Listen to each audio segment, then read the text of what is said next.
This is the fastest way that I've been able to find, especially with studying so much human behavior, how to help people break through problems and how to get results super quick. And this is such an effective method for everything that you do in life and business.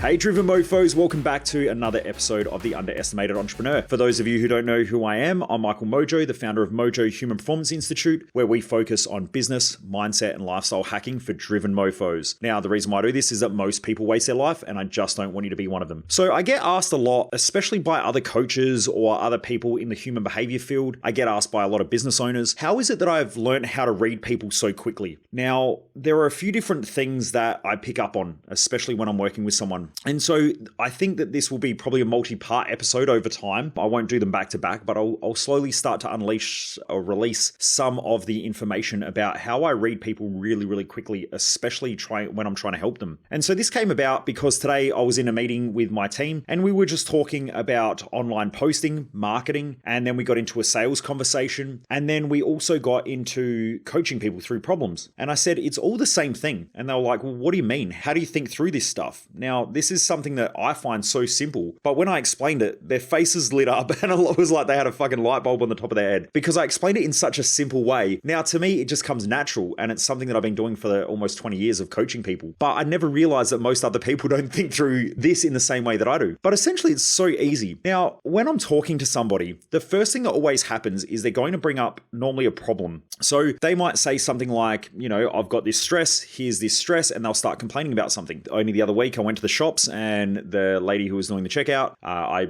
said, how's your day going? And she started complaining about things. So normally most people will tell you their problems straight away. What are their stresses? What are their frustrations? Now, what I know that is if we break human behavior down to its most simple form, you've got a person where they are today. You have a bunch of roadblocks and challenges that are stopping them from getting to where they want to be. And then you've got where they would rather be. So you've got this huge goal, which is a future point. You've got where they are now. And the only thing in between that is a whole bunch of obstacles. And so when most people talk to me about what's going on in life, all I see is where they are today. They're telling me about their roadblocks, but the only other question that it leaves is where would they rather be or what's the future look like? Like what's the dream outcome? Once you find those things out, it's really easy to help people to navigate their problems. And I think this is probably what's made me, I guess, a lot of people that I've spoken to will say that I'm probably one of the top coaches in the country. I don't really know because I don't have a comparison. Like I don't know who I'm comparing myself to. There are other great coaches out there as well. There are other great people who work in human behavior. Different people have different methodologies and different tools. But I guess I do get a lot of really challenging situations. I actually got a message from someone today that I worked with on a suicide case about 2 years ago, maybe a year and a half ago. And it was, one of our clients just messaged us or messaged me on a Sunday night and said, I've got a friend of mine who is in a really bad place at the moment. What should I do? And I said, can you get him on the phone with me? Because I said to him, is he seeing somebody else? Has he tried ringing a helpline? He said that won't help him. He won't do that. He's entrepreneurial. He is extremely driven, extremely strong-minded. He will not talk to someone who is going to fuck him around, who is going to bring up all this soft, fluffy shit. He said he will just annihilate them. He said he's not that type of guy. He is shoot the shit straight down the line. He will tell you to go fuck yourself in an instant if he just doesn't like you. And he said, I think you're the only person who can help him, which is why I'm reaching out. So I hopped on the phone and I had a chat with this guy. I said to him, send him a message first and let him know that I will call him and then send me the number. So I ended up getting on the phone and had an hour and a half conversation and, he's still here today. Now, I'm not saying that they're the cases that I deal with, okay? Because I don't want anyone to, start sending me and referring me all these suicide cases and all that, because that is not what I do. I love helping people perform better and I love helping people to achieve great things. Now, there are a lot of people in our society that are struggling, but they're probably going to struggle even if they have someone working with them for the next 20 years. They're not the people that I like working with. I like people who already have motivation, who are already driven, who have big goals and desires, but at the same time, they haven't clicked things together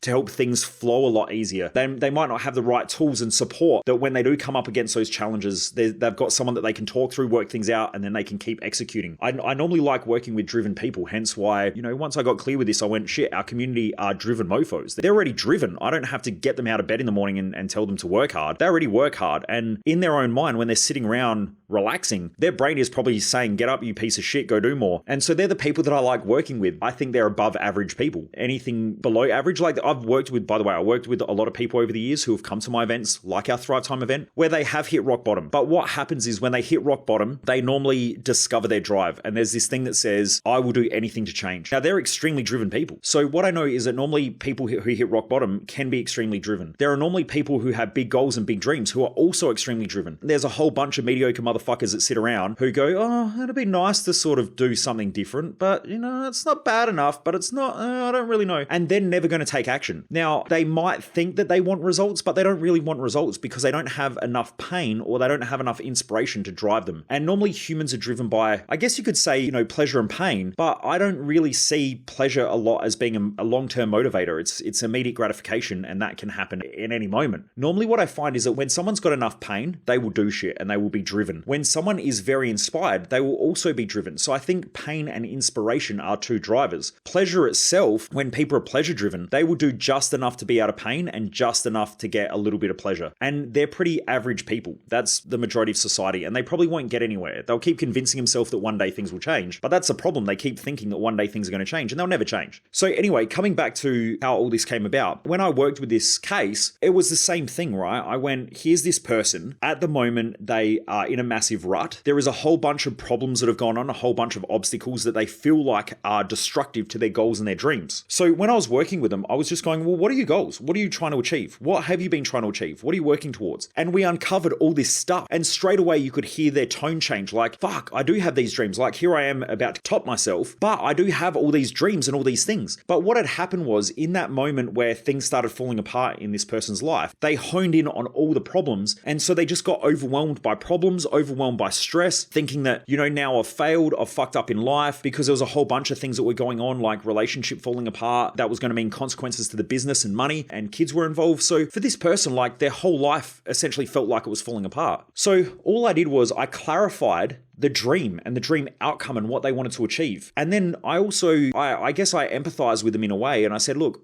it sounds like you're extremely driven. And they were like, yeah. And I said, it sounds like you've lost your drive. And they said, yes. And so as I went through this, I'm sparking up all this drive in them again. And they're going, you know what? Yeah, this is just an obstacle. And it's just another road bump or another speed hump. Now, if you're driven, you've been dealing with those for a long, long time. And so I was able to help this person reestablish what they wanted. And then I got them to come in for a one-on-one session with me, and we worked through some stuff. And what we did was we reestablished the goals. We reestablished the desire for what they wanted in their future. We worked through some of the problems. And when we work through the problems, a lot of the methodologies that I use aren't around positive thinking, and they aren't around about being optimistic, because that's delusional. What I do is I work through and show people that there is always a balance in our lives, and that everything is balanced apart from our perception. And, there is more and more research coming out about this now. And to be honest, I think in 20 years, positive thinking is going to be a myth. It just won't exist anymore, because I don't think that it's an intelligent way of living, and it sure as shit doesn't produce results. I mean, if you've got a positive thinking coach and someone who does what I do, I guarantee you my clients will outperform them 20-1 every time. And I'm happy to put my money where my mouth is on that if anyone wants to,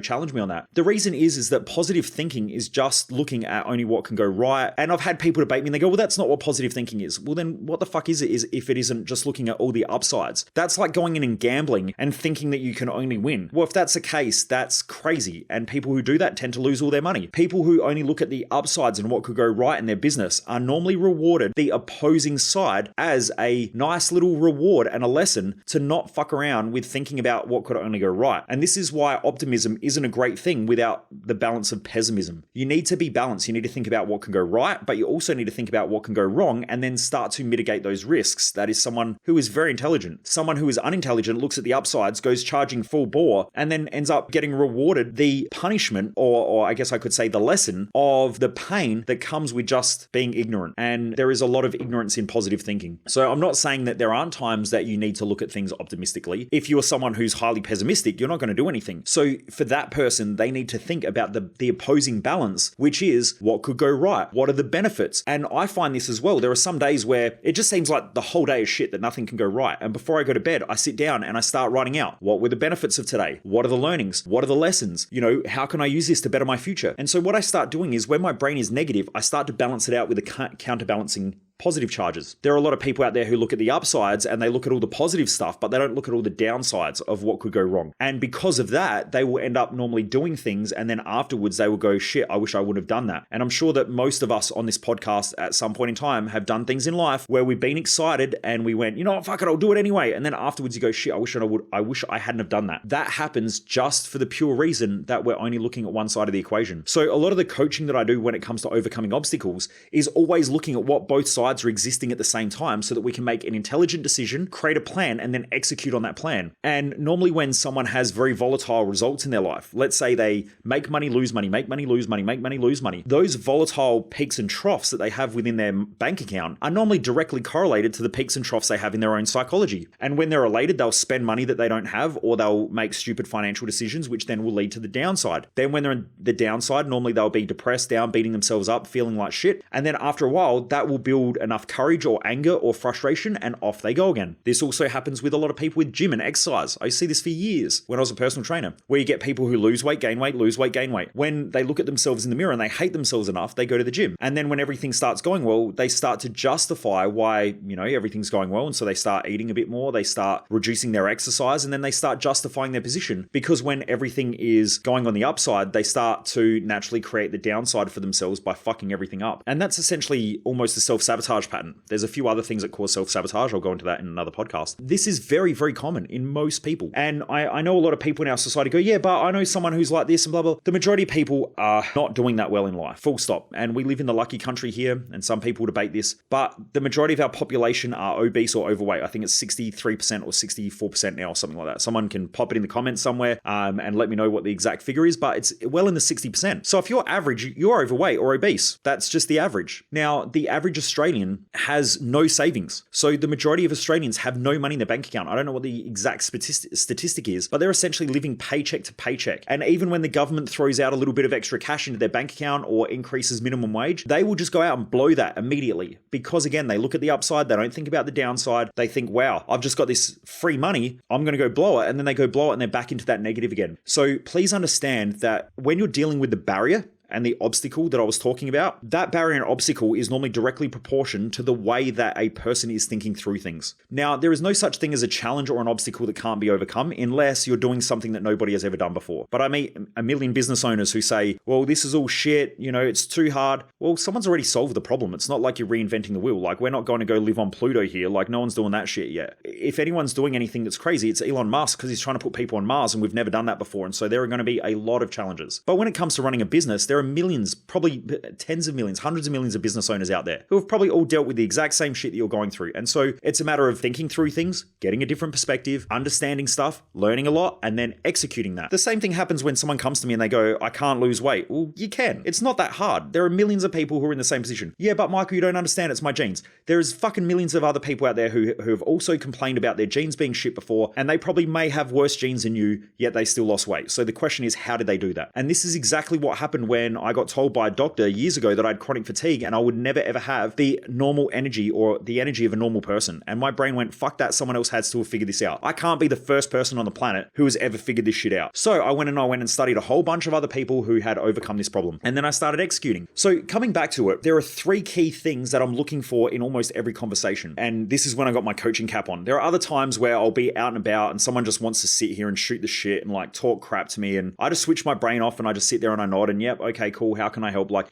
just things like that. So I don't walk around all the time trying to analyze people, because it's insane. I don't do that. What I do is I let people come to me, and when they're ready, they will reach out. And when they reach out, it's game on. And I will put my problem solving cap on and I will go to work. Now, when someone says I have this problem, there's only two other things or three things that I'm really looking at. End outcome. What are they really wanting to achieve in life? Because that will give them the drive and the motivation to want to overcome the obstacle. Then you've got what's the actual obstacle itself that's getting in the way of achieving that. And then finally, where are you now? When you know those three things, it's quite easy to start to execute and navigate things. Now, if you work in marketing, it's that same thing, right? We're all problem solvers. Marketing is helping people solve problems, or at least understanding that they have one. Sales is helping a person identify, I have a problem, I think you can help. Then as a salesperson, and I work in sales quite a lot, I love sales in fact, because I'm helping people every day by helping them make a decision. And so I help the person, or if you're in sales, you help a person understand what their core problem is. You help them understand where they are now. You help them understand where they want to be. And then if you've got got a solution that helps, then you sell that product to them. And you have to then help them to make a decision whether they want it or don't want it. And there are a lot of people out there who think they want something that they don't want when they have to make a decision. That's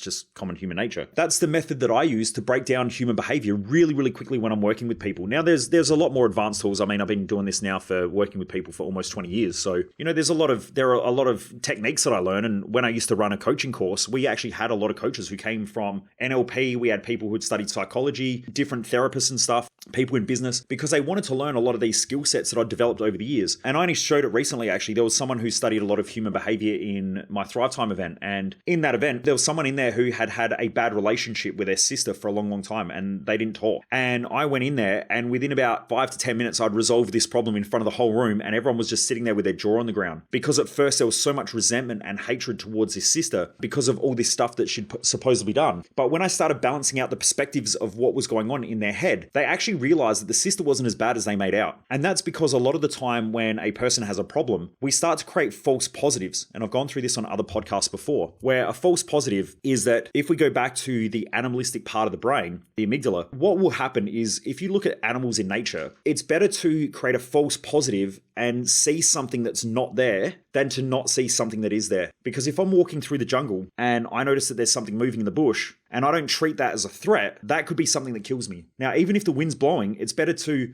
see the wind blowing and go, shit, there's a snake there or there's a lion there, and think that there's something there, even if there's not, because at least I'm still safe. If I saw the wind blowing the grass and I went, oh, it's not that bad, and I kept running into it, and there's a cheetah there, I'm fucked, I'm dead. So humans naturally have this creation in their own psychology where they create false positives and they start to over-exaggerate things. And humans do it. And under stress, that happens even more. So we create more false positives. And if you actually have a look at research and some of the scientific data on people who get really hardcore into a lot of different conspiracy theories, they will normally have a fear response, which then creates a lot of false positives where they start putting shit together that's not really there. Now, I'm not saying that there aren't some things when it comes to people who get called conspiracy theorists who actually have very intelligent debates on what's happening. And so I'm not saying that everyone who are labeled as conspiracy theorists have that same problem, because some of them are fucking intelligent and they're just saying things that no one else wants to acknowledge. But there are other people who just seem to have conspiracy theories about everything. They're the people who live in fear, who tend to have a massive false positive response. They pretend that they're being overpowered, or they feel overpowered naturally. And so because of that, it creates this consistent false positive in their life where they start just seeing shit that's not there and they start linking things together. So humans naturally over-exaggerate and create these false positives. So whenever a person is normally talking about their problems, a lot of the time it is a false positive where they're saying things that's not really there. They haven't really seen the opposing side of what could be going on. They've never asked themselves better questions about the situation. And you can see this happen, right? A really good example of this is if you look at people who work in emergency services, they have a really great ability to see things for what they actually are because they're used to dealing with trauma and pain and suffering a lot. And so they just see things as there's a life here that's in front of me. This person looks like they're having a heart attack or something. I need to jump in and I need to do this, this, and this, and this to save their life. Whereas other people, they might see that same thing and freak the fuck out and they have a freeze response and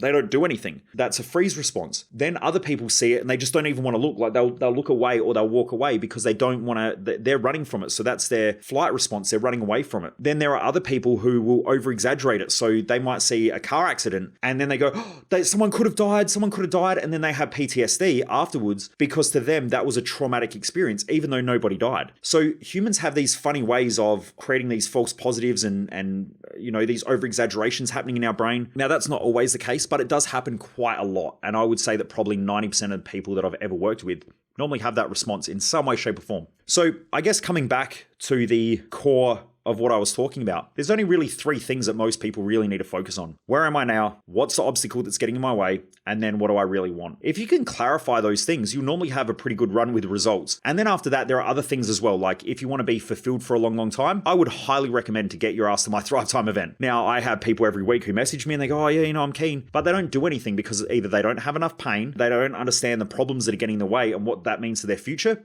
if they keep procrastinating and putting it off. And then also they don't have a big enough reason to want to change. So they just keep putting it off and putting it off. At Thrive Time, what I do is we go over 3 core pillars. And those 3 core pillars, the first one is finding out what fulfills you, because you're more likely to do something that you're fulfilled in for a longer period of time. And those who achieve the greatest results do it because they are consistent for a long period of time. You know, I have people come up to me and they go, "You're so lucky, Mojo, because of blah, blah, blah." They don't realize that I've been doing this for 19 years. 19 years ago, I started in the personal training industry. I had no idea what I was doing working with people. In fact, I was quite shy. I couldn't just walk up to people and just chitty chat. I would every now and again in the gym, I'd be fine with that, but out and about, I couldn't do it. It took me a long time to learn how to communicate with people and to be a better communicator. Then I started understanding that everyone's pain also has a solution. And so it made me question things and start looking around. And so over time, I developed all of these skill sets by working with so many people. And so it's not as easy as doing a 5-day NLP course and being in the same position that I'm in, because that's not the case. It won't happen. Anyway, let's go back. Let's get back on track again, because some of you are probably thinking, the fuck is this guy talking about? What I do know is that as part of the first pillar,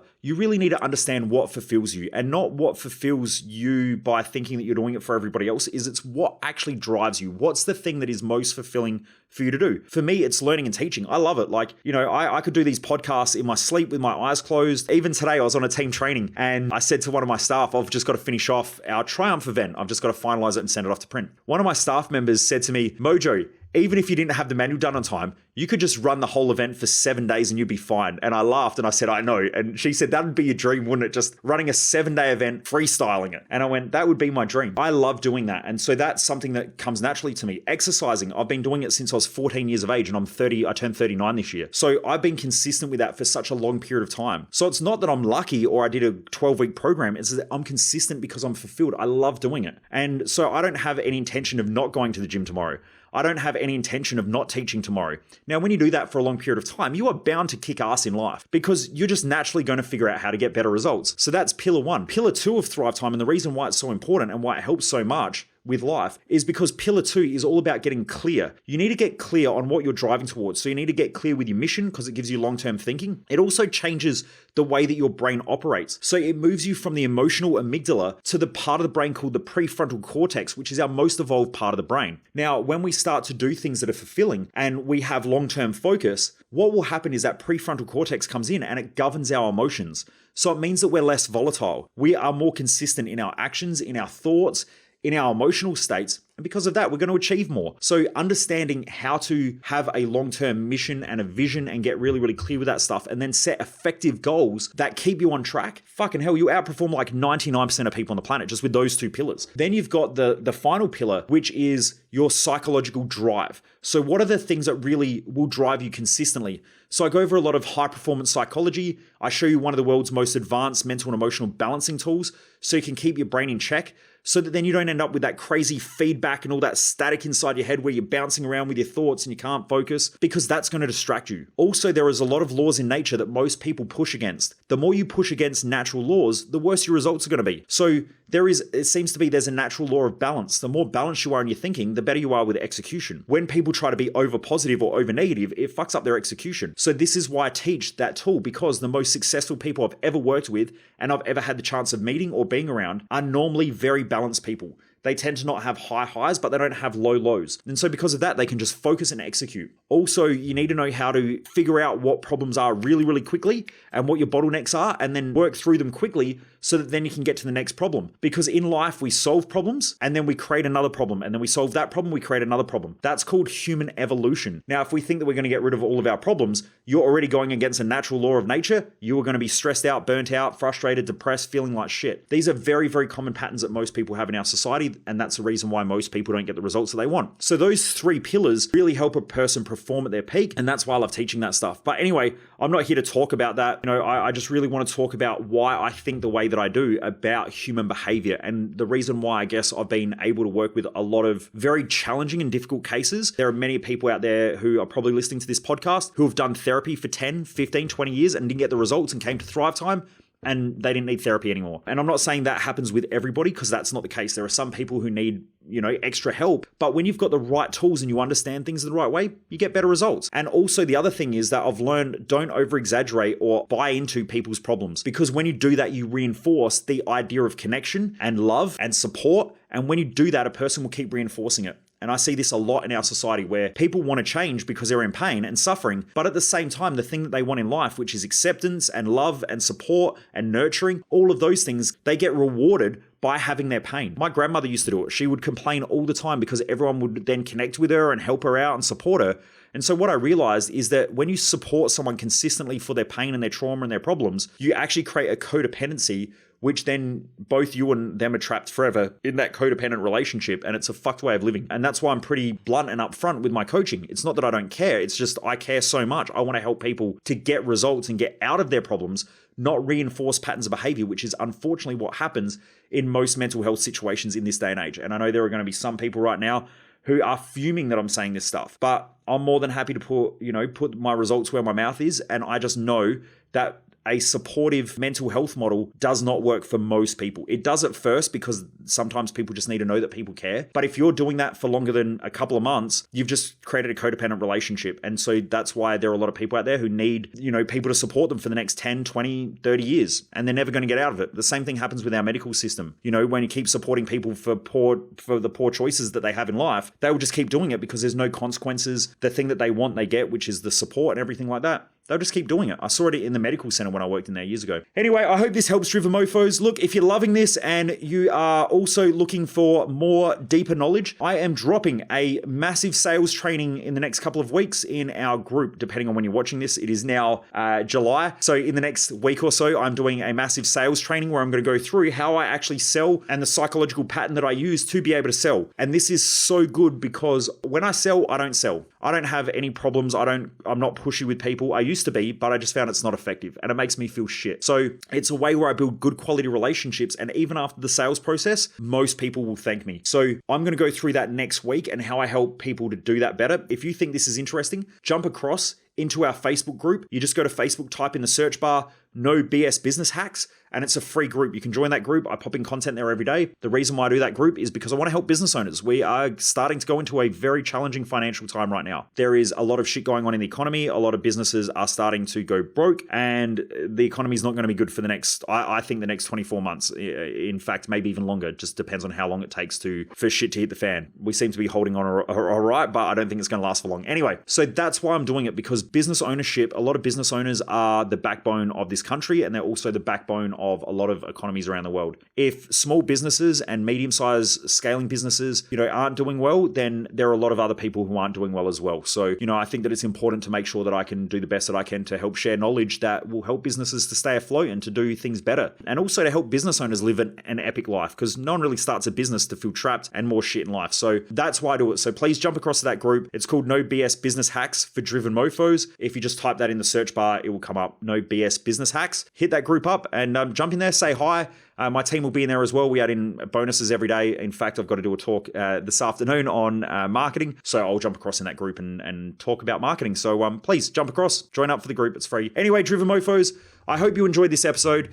Keep living with Mojo, keep pushing hard, and I look forward to you joining me on the next episode.